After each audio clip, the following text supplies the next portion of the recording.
Well, good evening, everyone. Great to see you all here. My name's Sarah Wills, and it's a great pleasure to welcome you to our third and final Melbourne Public Humanities Initiative Forum on civic stories in an age of polarisation. I do this in my capacity as Director of the initiative alongside my other role as Deputy Dean of the Faculty of Arts. I want to first acknowledge tonight that we're meeting on the lands of the Wurundjeri people of the Kulin Nation and pay my respects to elders, traditional owners, knowledge holders and knowledge makers among all Aboriginal and Torres Strait Islander people who are leading and providing the grounds for the conversations we need to have, the civic stories we need to listen to about and participate here on this land around justice and education. I said this is the third and final in our series of civic stories in an age of polarisation, and that's profiling what we like to think of as new humanity makers, those speakers as well as audiences interested in being part of a dialogue, simply put, about how we raise humanity together, how we listen, how we learn, how we're curious about what puzzles us, how we can have conversations about this in a way that supports civic literacy. Our first speaker was the Medal of Freedom winner, Tracy D. Hall, a warrior for the right to read freely, who's blazed a real trail in the US and beyond. Our second speaker was distinguished professor, author and filmmaker Larissa Behrendt, a recipient of the Human Rights Medal from the Australian Human Rights Commission for her work on Indigenous education, law and the arts. And we have an equally illustrious speaker tonight who will again be introduced by our series host, Tony Birch. If you're a regular at these forums, you'll now know that our series host, Professor Tony Birch, is the Boisbouvier Chair in Australian Literature here at the university. And you'll also know that Tony is an award-winning author of novels and short stories that reflect a commitment to common people, which was the title of one of his recent collections that was described as a set of stories united by discoveries of small moments of common humanity, exchanges or gifts, a packet of cigarettes, a bowl of spaghetti, a kiss, or encounters with beauty or sublimity, a glass mural ceiling, a strain of music, a baby, a star. And as well as a writer of fiction, some of you will know Tony as a teacher of Aboriginal history or creative writing here on this campus or at Vic Uni. Or you may be familiar with the humanity making he does at other institutions or in the media. Tony is a Fitzroy Black, a proud grandfather, as I've said before, and I've also been duly corrected since the last of these forums to say that, and I'm putting on the record that he's a dedicated Carlton supporter, and he is also completely obsessed with the US elections. So he has already been pestering our guests tonight about that. Please welcome Professor Tony Birch, who will introduce our very important and welcome guest speaker for this evening.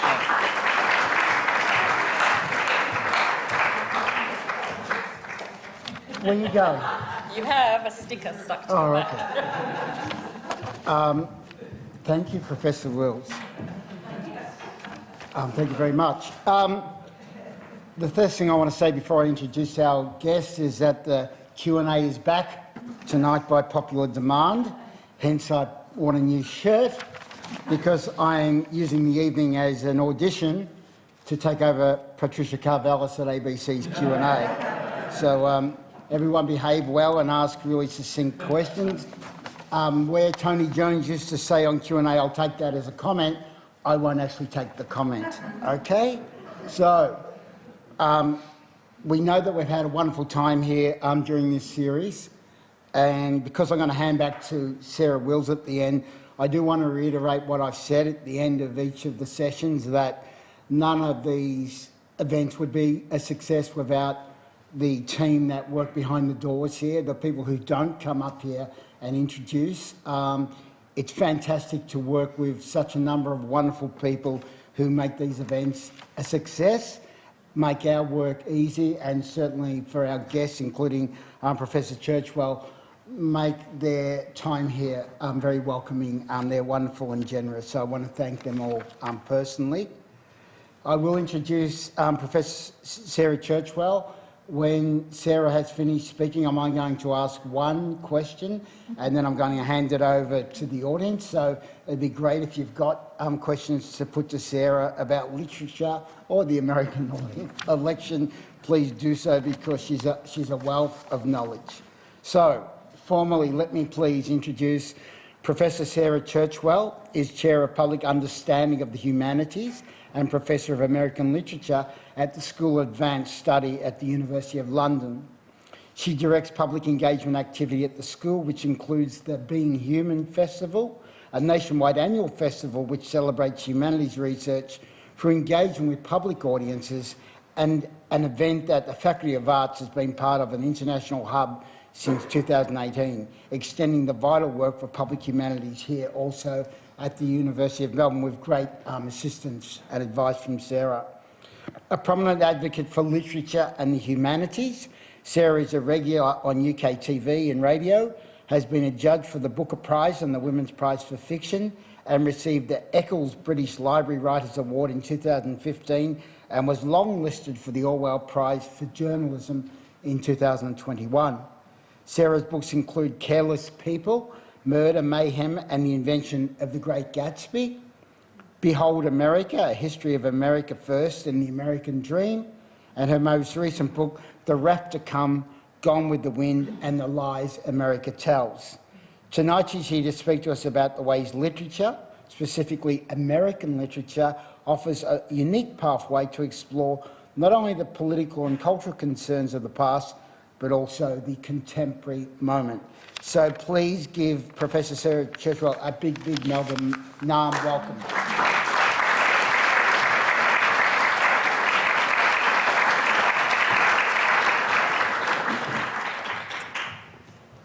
Thank you very much. Good evening, everyone, and thank you to Tony and to Sarah, and indeed to everyone, the team here at the University of Melbourne, for the invitation to return and speak to you here tonight. I'd like to open in the spirit of reconciliation by acknowledging the traditional custodians of the land, not only here in Australia, but in my home in the Americas, their connections to land and community, and pay my respects to elders past and present, including Indigenous ancient ways of knowing and storytelling that have preceded ours. Speaking of my home in the Americas, as you may have heard, and as Tony and Sarah just referred to, in 12 days' time, on November 5th, millions of Americans will be heading to the polls for one of the most consequential elections in the history of the United States. And I say that without hyperbole. I believe that to be factually and objectively true. Everyone, including me, is busily reading tea leaves, trying to prognosticate the outcome. We don't know what will happen because the polls are predicting razor-thin margins. And I think they're right. I think this is going to be a 49-48 election, and we should not expect anything else. This, not unnaturally, leaves most people around the world, and I should say, although I'm an American, I live in the UK, and I have for a long time, so I'm constantly asked by non-Americans, what the hell is going on in your country? So I feel that I have the ability to make this generalization, that it leaves most people around the world wondering how half of the American electorate could be rationally choosing Donald Trump. My answer to that is simple, and it's serious, although it will sound like I'm making a joke. That's not really what they're doing, or it's not exactly how their thought process is working. They are not making a rational choice. They are making a thoughtless choice. Now, this may sound like a snarky political comment, but the entire burden of my talk tonight is to explain what I mean by saying that their choice is thoughtless. And I want to use that word specifically and more or less diagnostically. We are seeing a 50-50 election because the United States is a polarized society, literally. I forgot to turn on my slide. Here we go. Wait a minute. What's happening? There we go. It's a 50-50 election because the United States is a polarized society, two poles in a two-party system. The majority of the people who will cast their vote for Donald Trump, which will be a minority of people in the country, will do so not because they love Trump, some do, we know that, and that's true, but most of them will do so because he's the Republican candidate in a two-party system, and nothing would make them rethink that choice and vote for a Democrat. Some of you may have seen in the news yesterday that it was huge news in the US. Well, it wasn't above the fold in the New York Times, but anyway, it was a big story. That John Kelly, who was a general and Trump's former chief of staff, came out saying that he believes Donald Trump is a fascist. And that's the word he used. He said, yes, he's a fascist. And he went in some length in this interview to talk about Donald Trump as a fascist. And then this did make some news, and there was a senior Republican leader, his name is John Sununu, and he was interviewed on national news last night, I think, and they said to him, is the fact that John Kelly, a general and a former chief of staff, the fact that he has just called Donald Trump a fascist, is this going to affect your vote? And John Sununu said, and I quote, no, it's baked in.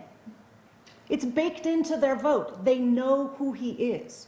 They understand who he is, and they're making this choice. They will not, John Sununu will not vote for a Democrat. That is the choice that he's making. We have tested the proposition, or rather they have tested the proposition, by literally selecting the least fit, least electable, actually treasonous, most grotesque possible candidate to prove the point of partisanship. And partisanship has won. It is a 50-50 race because it is a 50-50 society, politically polarized around tribal divisions. Which brings me to the subject of my talk, the work of literature in an age of political polarization. In my view, elections are decided not solely or even primarily on policy, whatever voters may tell pollsters about the importance to them of securing the border or the price of gas. Those aspects matter, of course they do. But elections are decided on culture, as we choose who reflects our sense of ourselves, our tribes. Trying to understand the stories and cultures that shape our politics means drawing on literature, history, mythology, as well as political culture, all of which create the master narratives that speak to us of who we are. Such narratives may come from the past, but they shape our present and our future, guiding how we make sense of the world and influencing political choices. These stories endure because they tap into deep cultural beliefs, anxieties, and desires. They tap into how we think about ourselves. In his great 1935 treatise, don't worry, I'm not going to read all of this, that's just there for those of you who can skim quickly, but just looking at the bold, really. Black Reconstruction in America. If you don't know this book, you absolutely do yourself a favor and read it. The great black historian W.E.B. Du Bois, I one time was corrected in Britain for saying that, but he pronounced it Du Bois. He did not say Du Bois. Identified what he called the real plot of the story of America, which was, according to Du Bois, the mistake and guilt of rebuilding a new slavery in the midst of a fateful experiment in democracy after the American Civil War. And what he's referring to there is the creation of Jim Crow America in the aftermath of the Civil War, in the period known as Reconstruction and Redemption. The 14th Amendment, which he's referring to in this passage, was intended to weaken the political power rooted in slavery and shift control to freed black Americans and poor whites. Reconstruction, which was backed by military force from the North, was seen as a test of the American system, where political power would be transferred to these newly empowered groups. Instead, Southern elites reasserted control, and the promise of equality for both races simply resulted in what Du Bois calls a new slavery of the working class, which was given notional freedom, but little justice. Any professor of literature will tell you that there is no drama without conflict. And I like this quotation because I think Du Bois puts his finger on what he calls here, the real plot of the story of America. That plot is driven by the conflict between freedom and justice. The stories that Americans tell ourselves tend to be about freedom and justice. not because freedom and justice are our historical bedrocks, which is what most Americans would like to believe, but on the contrary, they are not our bedrocks. They are the fault lines upon which we built our fateful experiment in democracy. They are the tectonic plates creating constant earthquakes in our national landscape. The so-called United States has always been the divided states, the conflicted states, twice breaking into declared war. Remember that the American Revolution was a civil war. It was understood and experienced as such by the people who lived through it, and several other times has arguably come to the brink of it. There are many reasons for the conflicts and violence that have shaped the US, but the tension between freedom and justice is, I hold, one of the most foundational. Now, clearly, tonight I can't do more than touch on a few examples of the ways in which American literature has addressed the question of freedom and justice, but I hope at least they will be suggestive. And for the most part, I've tried to stick with very familiar works, although I've got one little ringer in there. So if nothing else, maybe I can increase everybody's to-be-read pile, if you get nothing else out of the evening. The preeminent American example of literature doing work in an age of political polarization is surely a novel that is not much admired today, but was inarguably one of the most consequential books ever written. Uncle Tom's Cabin. Published in 1852, Harriet Beecher Stowe novel emerged into an age even more polarized than ours, and her book deepened the polarization. It did not reconcile the United States. This is not a story about literature bringing the nation together. Her book helped tilt the nation into war. Uncle Tom's Cabin made a powerful moral appeal to middle-class Christian white women by emphasizing the immorality, and I say women specifically because she addresses them explicitly and specifically throughout the novel, to middle-class Christian white women by emphasizing the immorality of slavery's destruction of the family. Appalled by the Fugitive Slave Act of 1850, which compelled citizens in free states to return escaped enslaved people, Stowe highlighted how slavery tore families apart, framing her argument around Christian ideals of benevolent patriarchy. This emotional and moral appeal helped galvanize abolitionist sentiment across the non-slaveholding North and stiffened their resolve against chattel slavery. 30 years later, Mark Twain's The Adventures of Huckleberry Finn, published in 1884, emerged into another period of political polarization. Although the Civil War had ended slavery 2 decades earlier, the South remained deeply segregated, as I just said in speaking about Du Bois, and North and South were divided over the status of newly freed Black Americans. Jim Crow laws were taking root in the South, enforcing racial segregation and disenfranchising Black citizens. Set 50 years earlier, well before the Civil War, Huck Finn's themes of racism, freedom, and justice resonated with the political debates of the 1880s, especially over civil rights. Huck's evolving friendship with Jim challenges the status quo, not only of the antebellum South, but more urgently, of postbellum Reconstruction America, in a time of growing racial tensions and widespread white supremacist violence. The greatest documented violence against Black people in American history was by no means during the period of antebellum slavery.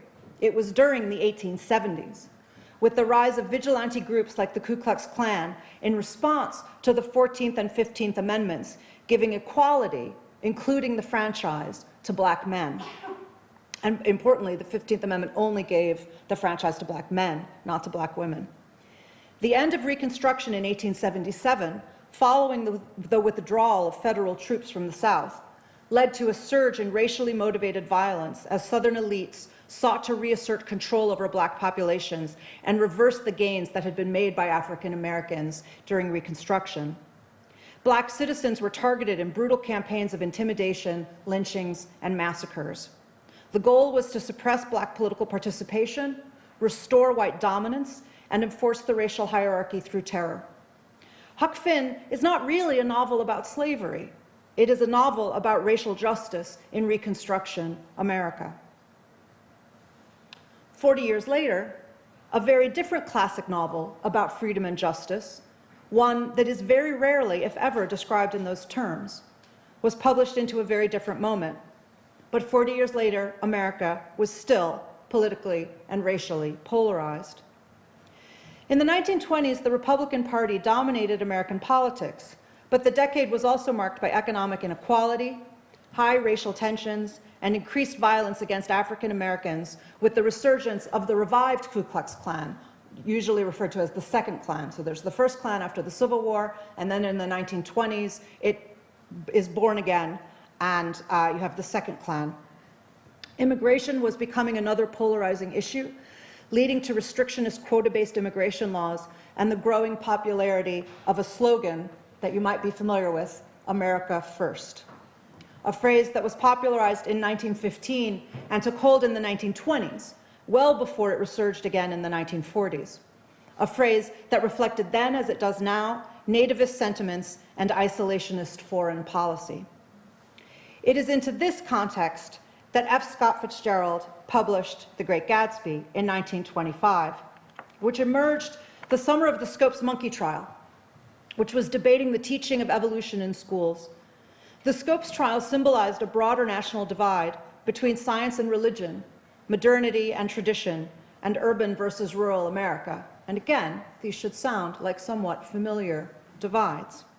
It exemplified the clash of ideologies and values that has defined the nation from the 1920s to the 2020s, with fundamentalists advocating for biblical literalism and progressives fighting for secular pluralism. It is only within this context, the rise of the Second Ku Klux Klan and the popularity of eugenicist white nationalist movements at the time, that I would argue we can properly understand The Great Gatsby. Consider its opening dinner party. Many of you will know the scene, and I teach this a lot. My students are often bewildered by it because it feels like it comes out of nowhere. Why is Tom Buchanan a white supremacist? Like, what does that have to do with this novel about cocktail parties and the American dream and carelessness? But it's absolutely central. Tom Buchanan goes on a white nationalist tirade about the threat to the white race posed by racial minorities. The idea, he says, is if we don't look out, the white race will be utterly submerged. It's all scientific stuff. It's been proved. It's up to us who are the dominant race to watch out, or these other races will have control of things. Tom's white supremacism symbolizes his malignant power and his stupidity. And Fitzgerald is very clear that Tom Buchanan is stupid. Nick Carraway often comments about how stupid Buchanan is. But it is also realistic, representing the typical attitudes of a rich conservative American at that time. This is the exact equivalent of because he's referring here to a book that he's read. It's the exact equivalent of a contemporary novelist having a rich white American start spouting what he heard on Fox News or what he heard on Steve Bannon's show or on Tucker Carlson's show and garbling it, regurgitating what he's heard about the Great Replacement theory. And you'll notice it's the same theory. It's exactly the same theory.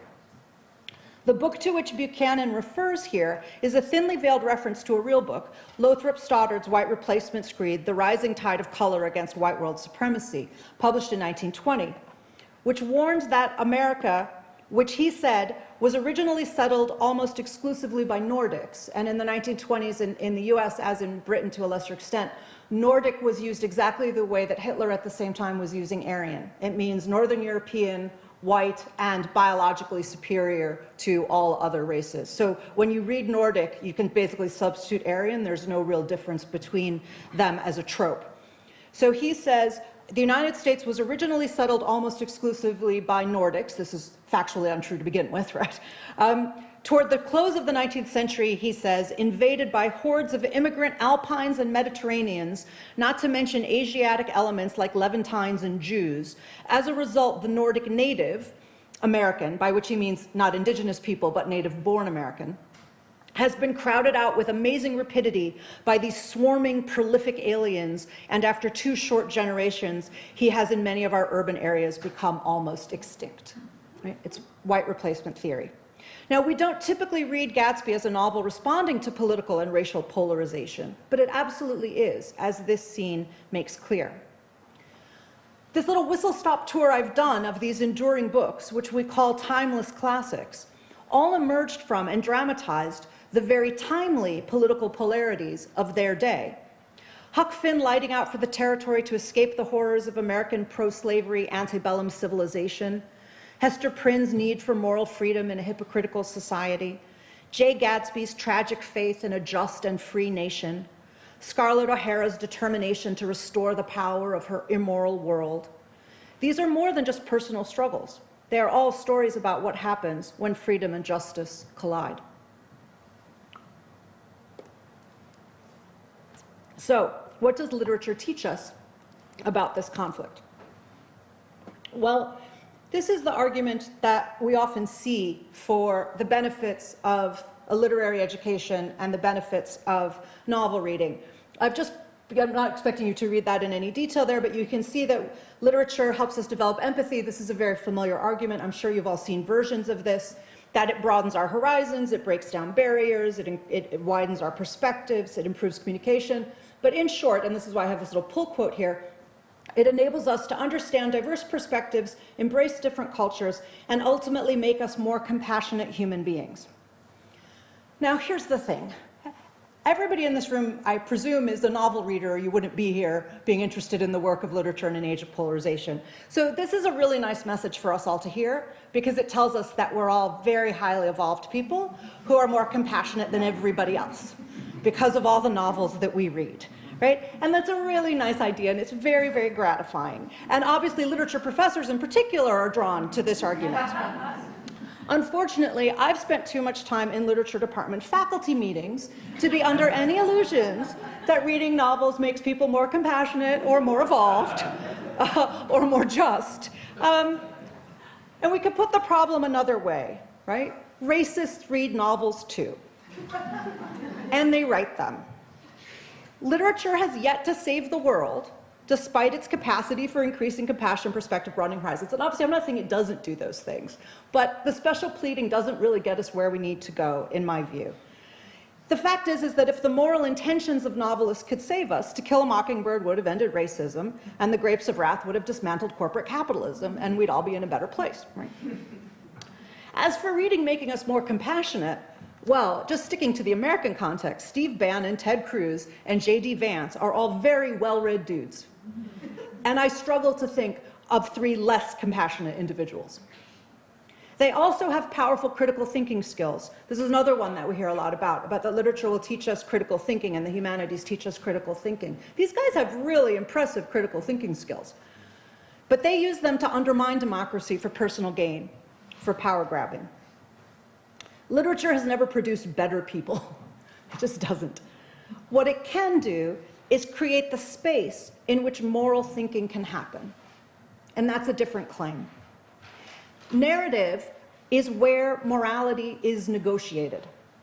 This isn't moralizing, and it's certainly not about explaining right and wrong. This isn't about saying that literature teaches us moral lessons. Nor does literature force us to reflect on difficult questions about human actions, choices, and consequences, though it certainly gives us that opportunity. But we can avoid it, or we can reject it, or we can just miss the goddamn point. For writers like Hannah Arendt, thinking is an ongoing process of critical engagement, where individuals confront the reality of the world, consider multiple perspectives, and examine the ethical implications of their actions. That may or may not make you more compassionate, but it will make you think better. What you do with that power is up to you. Totalitarianism, Arendt argues, thrives on a specific kind of thoughtlessness, the failure to think for ourselves, which leaves individuals susceptible to ideology, propaganda, and blind obedience to authority. Literature can give permission to this kind of thoughtlessness.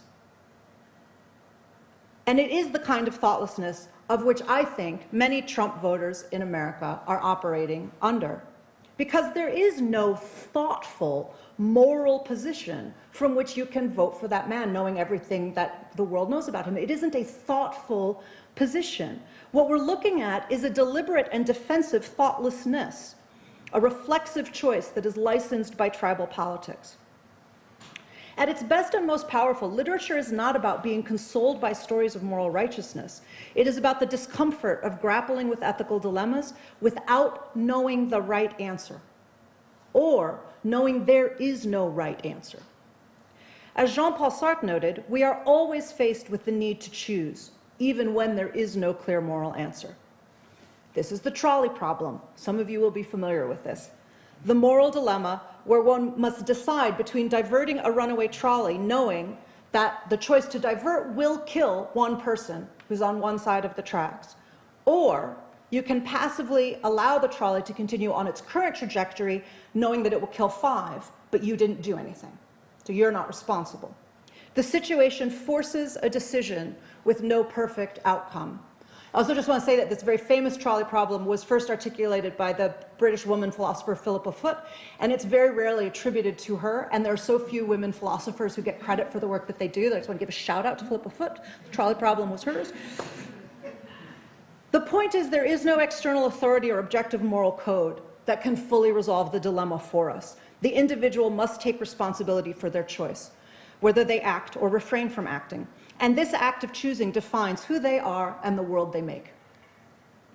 Moral philosophy, politics, and literature, I think, share a structural preoccupation with the trolley problem. Literature enables us to think through it imaginatively before we find ourselves in a real position of having to make an impossible choice. The depth of thinking we do about that is up to us, however, not the book. Literature invites us to reckon with our own freedom and responsibility in the face of difficult choices, but it can't force us. Some narratives, like To Kill a Mockingbird and Gone with the Wind, this is where I'm going to start to get controversial. You have to see what you think of what I'm about to say. Cut from the same cloth, this is where the controversy begins. To Kill a Mockingbird and Gone with the Wind are cut from the same cloth, despite ostensibly opposing racial politics. Both of those books reinforce dominant power structures. Harper Lee intended To Kill a Mockingbird to be an anti-racist novel. There's no doubt about that. But its accommodationist politics, which are rooted in eugenicist assumptions, console American readers with white benevolent patriarchy's assurances that their society is just after all. It's a novel that, in my view, is full of moral complacency, not moral challenges. To Kill a Mockingbird reassures readers rather than challenging them, allowing them to feel as though justice is done, while the larger systemic issues remain untouched.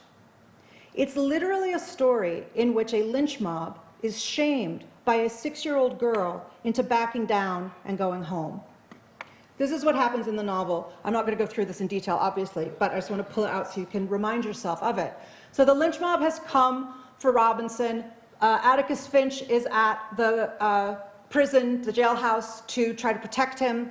And Scout, who's a little girl who doesn't know, she's not 6, did I say she's 6? She's 12. Anyway,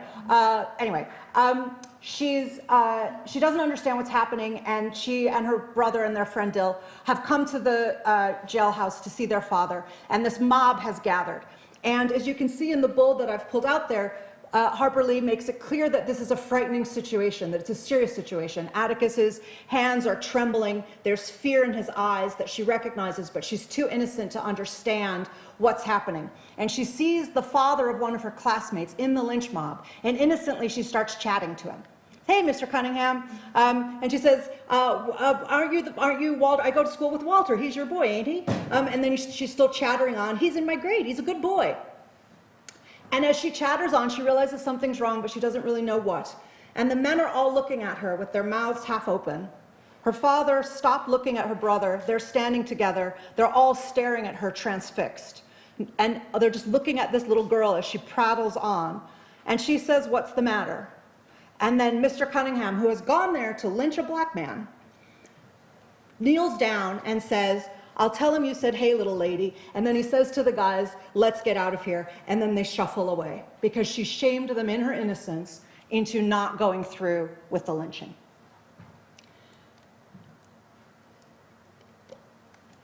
This is what happens in the novel. To Kill a Mockingbird is set in Alabama between 1933 and 1935. In reality, American lynch mobs in 1934, as this cartoon from 1934 shows, American lynch mobs were bringing 6-year-old girls, that's why I misspoke and said Scott was 6, to scenes of torture to indoctrinate them in the violence of white nationalism.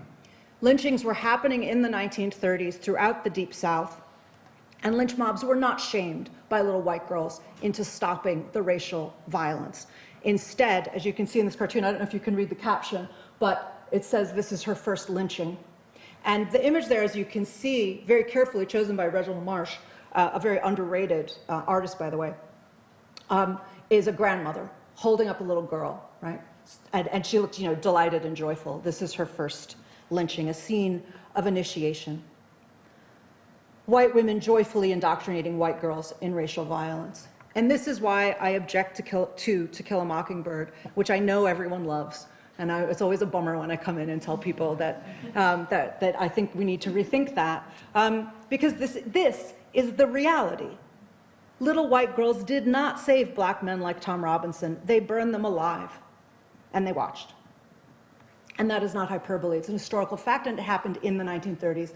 And there were lynchings in Alabama. There was a lynching in Alabama in 1940 after the action of To Kill a Mockingbird takes place, 20 years before Harper Lee wrote To Kill a Mockingbird. She had, at her disposal the information that lynchings were happening in Alabama all the time. She knew it. Therefore, the idea that a little white girl can redeem white America from lynching black people, from racial violence, is not just fiction, in my view. It's a lie. It's a lie because it is intended to deceive. I don't doubt for a moment that Harper Lee was deceiving herself, first and foremost. Her lie was not malicious. It was self-deceptive, but it was no less damaging for all that.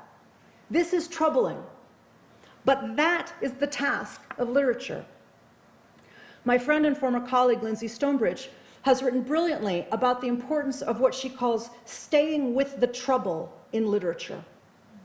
The idea that rather than seeking neat conclusions or trying to reconcile these kinds of tensions, we must sit with the moral complexities and contradictions that stories present, not just within their own pages, but in their relationship to the world that they are depicting, even against their own intentions, as is the case with Harper Lee.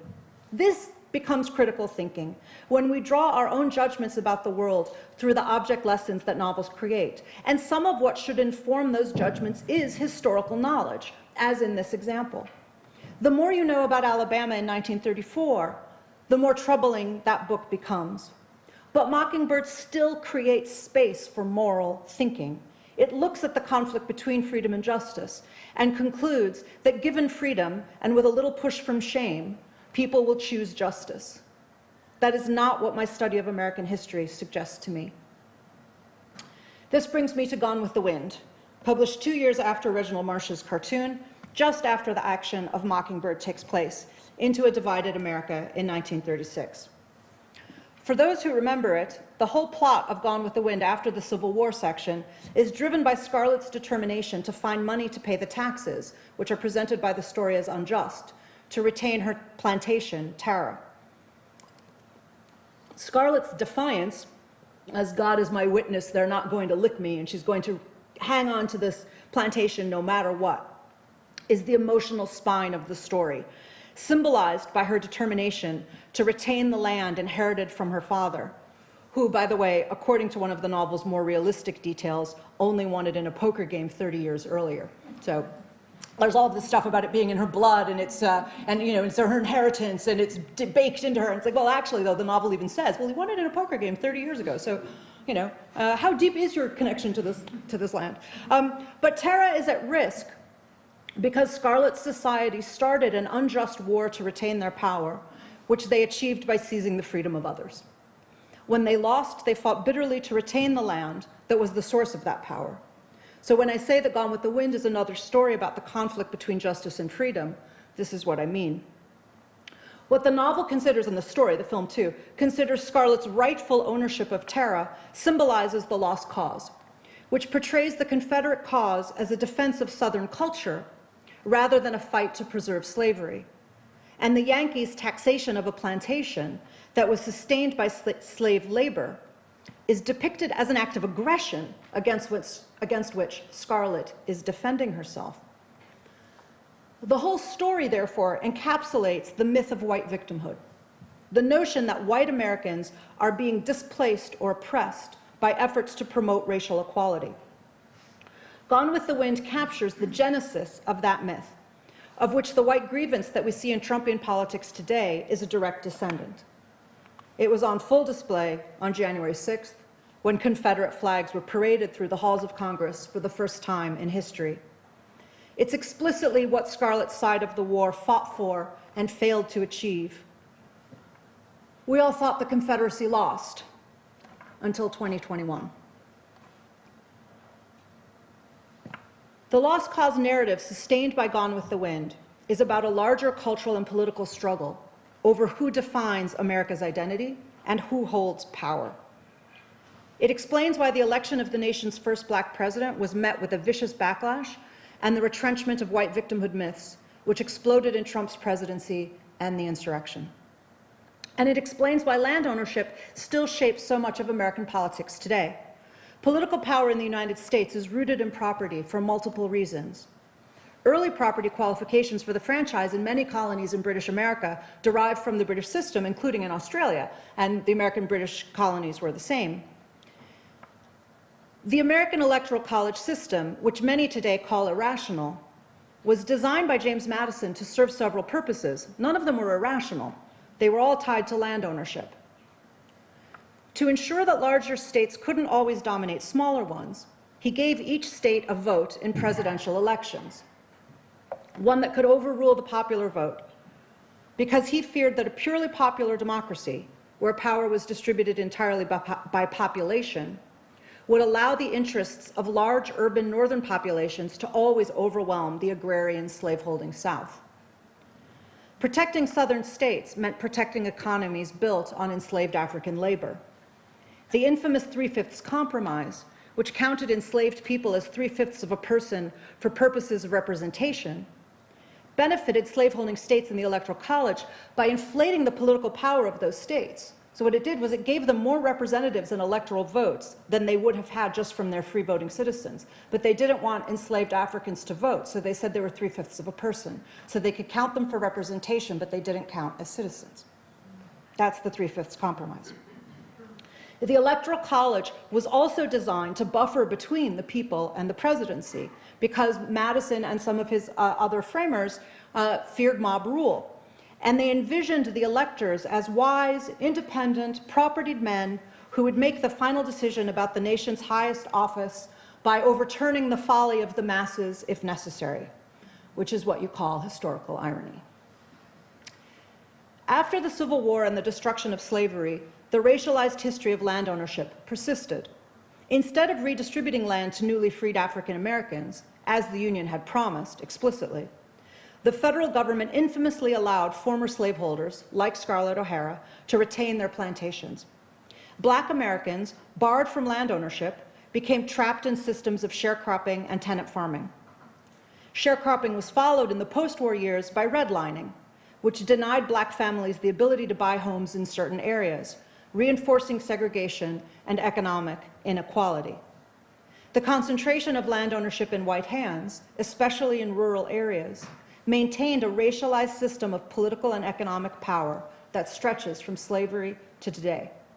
In short, Donald Trump's advantage with white voters in rural areas today tracks directly back to the historical exclusion of non-white people from land ownership in the United States. One of the most interesting classic novels to directly address the question of political power and landholding, this is the one I think you might not know, or may have heard of but not read, is Nathaniel Hawthorne's The House of Seven Gables, published in 1851. Nowhere near as famous as The Scarlet Letter, but very interesting in this context. It's a weird little book, but I'm fond of it. It's a Gothic fable about the cursed legacy of power built on the unjust dispossession of land.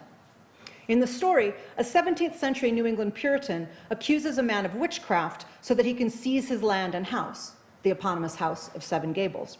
He intends to build a dynasty, but the dying man, having lost his house and land, curses the family. It's very Gothic. 200 years later, the Puritan's descendant is a wealthy, hypocritical judge driven by greed who embodies the corrupt legacy of his family's immoral actions. The man unjustly accused of witchcraft so his house and land can be stolen is white in the story. But knowing the history of the United States in 1851, it is impossible not to hear echoes of the more conspicuous unjust dispossessions of land that were taking place as Hawthorne was writing. The Indian Removal Act of 1830 displaced thousands of Native Americans, most notably during the Trail of Tears, when the Cherokee and other tribes were violently removed from their ancestral lands for white settlers. At the same time, free black people in antebellum America were also being confronted with legal manipulation, fraud, and violence, including lynching, that enabled white people to seize their property and maintain the white dominance that still structures political power today, as I've said. Meanwhile, sectional tensions over slavery and Western land reflected deeper conflicts over who would control the nation's political and economic power. These land debates helped precipitate the Civil War as Americans relinquished the idea that land ownership equated to Madison's ideals of virtue or moral or political authority. This brings me back finally to The Great Gatsby. The Great Gatsby may not appear to be a story about the land, but fundamentally I would argue that it is. It's a story about land and exclusion, as well as a story about freedom and justice. Jimmy Gatz grows up on a dirt farm in rural North Dakota. His parents, Nick Carraway says, were, quote, shiftless and unsuccessful farm people. They have a little land in the West, but they make nothing of it. So Jimmy Gatz takes off to make his fortune. His grandiose dreams are derailed when he falls in love with Daisy Buchanan, as the novel becomes a meditation on fidelity, both personal and ideological, in a world that has lost its moral compass. Gatsby's belief in the promise of American freedom descends into corruption, as his will to power doesn't recognize constraints of law or social justice. He believes that moral justice will always vindicate him, that his desires, whether for wealth, power, or Daisy Buchanan, define moral justice. He thinks he can break the social contract, economically and legally, and still be its beneficiary, a perspective from which social justice becomes an entitlement to personal freedom. I have never seen anyone note this aspect of Fitzgerald's famous political and cultural clairvoyance in Gatsby. But Jay Gatsby, what I'm saying is that Jay Gatsby feels he has permission to break all the rules and still be rewarded by the system. And that is what American political power looks like today. The idea that your entitlement is so profound that anything limiting that entitlement constitutes an injustice. Gatsby, like the nation he represents, is a striver, believing that hard work and determination should promise success. But he also believes in shortcuts and cheating, that he should get what he wants if he believes hard enough, that his wealth is proof that God loves him more. Gatsby's failure is not just his personal tragedy. It is a reflection of the moral and cultural failures of America itself. Now, Gatsby's wealth may not seem at first to be connected to land acquisition. If you remember the novel, you'll know that he builds his fortune from bootlegging, bank fraud, gambling, and by implication from narcotics. This is the other one. So I always bum people out with To Kill a Mockingbird. I also bum people out with Gatsby, reminding them that he is in fact a criminal and this matters in the novel. It's actually really important. He's also a stalker. That also always disappoints people when you point it out, but he is. But actually, when you look again at Gatsby's, at the way that Fitzgerald represents Gatsby's power, it is consistently again and again in terms of houses and land. Of course, Gatsby's house is his most familiar symbol of his wealth and power. Oops, I did that there.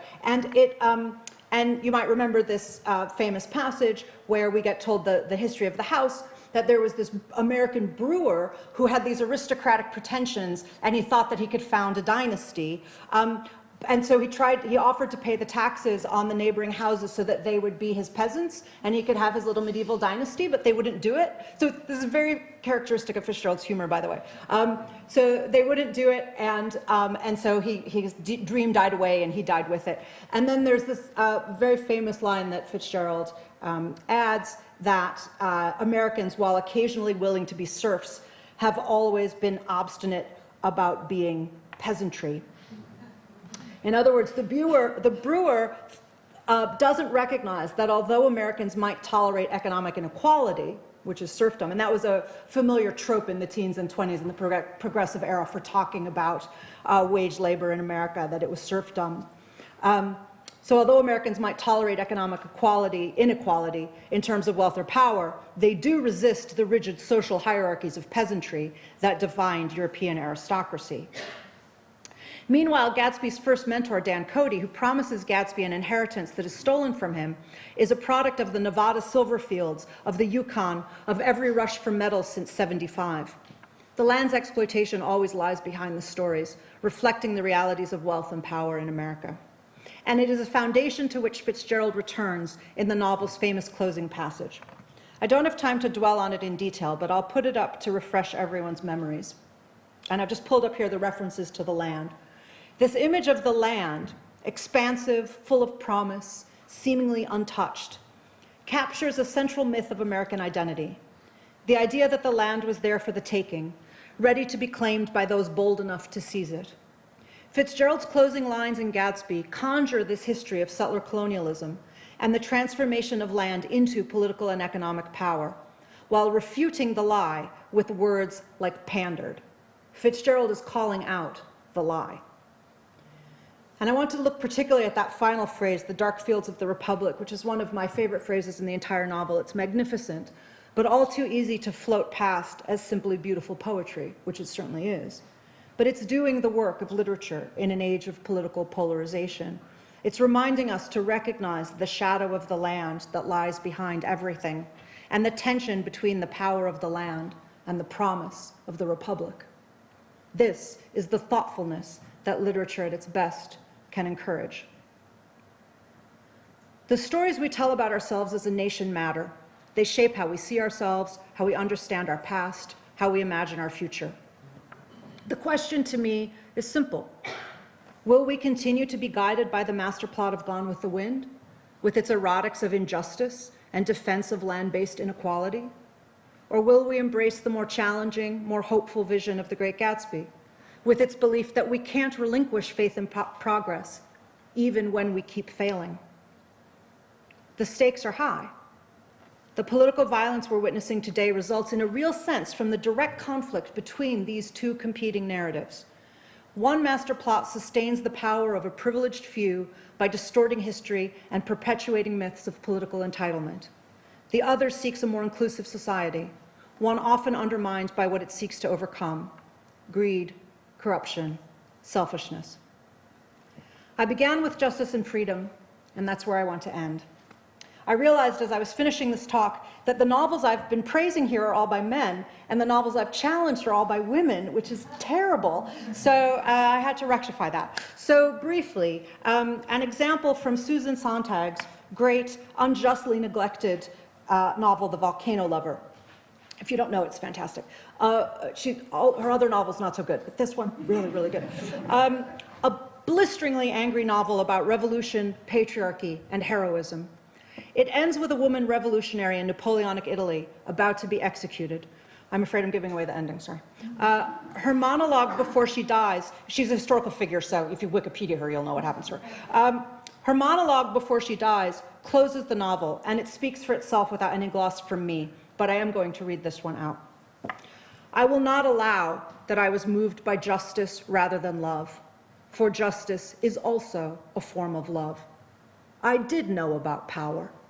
I did see how this world was ruled, but I did not accept it. I wanted to set an example. I wanted not to disappoint myself, but I was afraid as well as angry, in ways I felt too powerless to admit. So I did not speak of my fears, but rather of my hopes. I was afraid my anger would offend others and they would destroy me. For all my certitude, I feared I would never be strong enough to understand what would allow me to protect myself. Sometimes I had to forget that I was a woman to accomplish the best of which I was capable. Or I would lie to myself about how complicated it is to be a woman. Thus do all women, including the author of this book. But I cannot forgive those who did not care about more than their own glory or well-being. They thought they were civilized. They were despicable. Damn them all. Sontag is surely right about justice being a form of love. William Hazlitt said something similar. He said, "The love of liberty is the love of others. The love of power is the love of ourselves." But I'm not sure I agree with Sontag or her character that speaking of hopes instead of fears is only a function of powerlessness. So I want to close, maybe because I'm American and we live on optimism, on the power of hope, without negating anything that has come before. The bond between lying, fiction, and political action, as Sontag knew, is the topic of Hannah Arendt's great 1971 essay, Lying in Politics, which sees in the Vietnam Watergate era what she calls a defactualized world, where facts were manipulated or ignored to sustain political narratives. Lying, says Arendt, parallels the imaginative capacity to envision alternatives to the present. Imagination allows humans to mentally remove themselves from reality and picture how things could be different. And this is also the basis of political action, the ability to initiate change. Lying draws from the same imaginative power. To lie is to deny factual truth and propose an alternative reality. As Arendt says, deception relates to our imaginative power to see the world as it might be. And that's also what Sontag is talking about. I did see how this world was ruled, but I did not accept it. So I will close by returning to the greatest writer in the American tradition on hope as a form of justice and love, who is Scott Fitzgerald. But I'm not ending on Gatsby. Instead, I'll close with a lesser-known text I love, a 1929 story called The Swimmers. This is how it closes. France was a land, England was a people, but America, having about it still that quality of the idea, was harder to utter. It was the graves at Shiloh and the tired, drawn, nervous faces of its great men, and the country boys dying in the Argonne for a phrase that was empty before their bodies withered. It was a willingness of the heart. The work of literature is not that it makes us feel. It is not even that it makes us think. It can preserve us from either.